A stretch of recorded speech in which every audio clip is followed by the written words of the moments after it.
আসসালামু আলাইকুম ওরহমতুল্লাহ।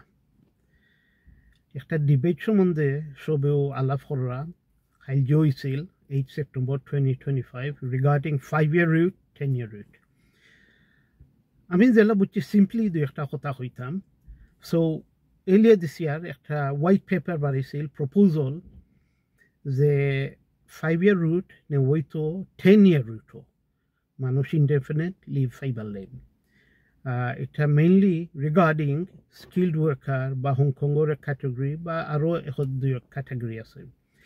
ইন রেসপন্স হংকংয়ের ক্যাটেগরি এবং স্কিল্ড ওয়ার্কারের সাপোর্টে দুইটা পিটিশন সেট আপ হয়েছিল। আর দুইটাতেও 100,000 মানুষের উপরে ইন্ডিভিজুয়ালি ইচও সিগনেচার হইলেছেন। তো 100,000-এর উপরে সিগনেচার হইলে একটা ডিবেট হয়ে যায় পার্লামেন্ট। ও ডিবেটটা হয়েছে 8 সেপ্টেম্বর ইয়েস্টারডে। তো এই ডিবেটও আমরা অনারেবল এমপি হলে কষ্ট করছেন, সবে কন্ট্রিবিউট করছেন, তার আর্গুমেন্ট হয়েছেন, 2 to 3 hour বইছেন। মিনিস্টার নিউ ইন প্লেস, তাই সবর ওপিনিয়ন আর্গুমেন্ট অন বোর্ড নেবা এবং একটা কনসালটেশন হইব। কনসালটেশন ফরে ফাইনাল কনফার্মেশন জানাই লইব ডিসিশনের।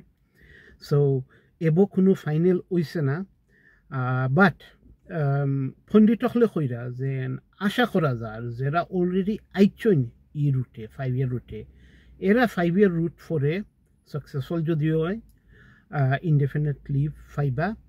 বাট এবো শিওর নাই, দেখা যাক কনসালটেশন ফরে কিতো হয়। ইনশাল্লাহ। আসসালামু আলাইকুম।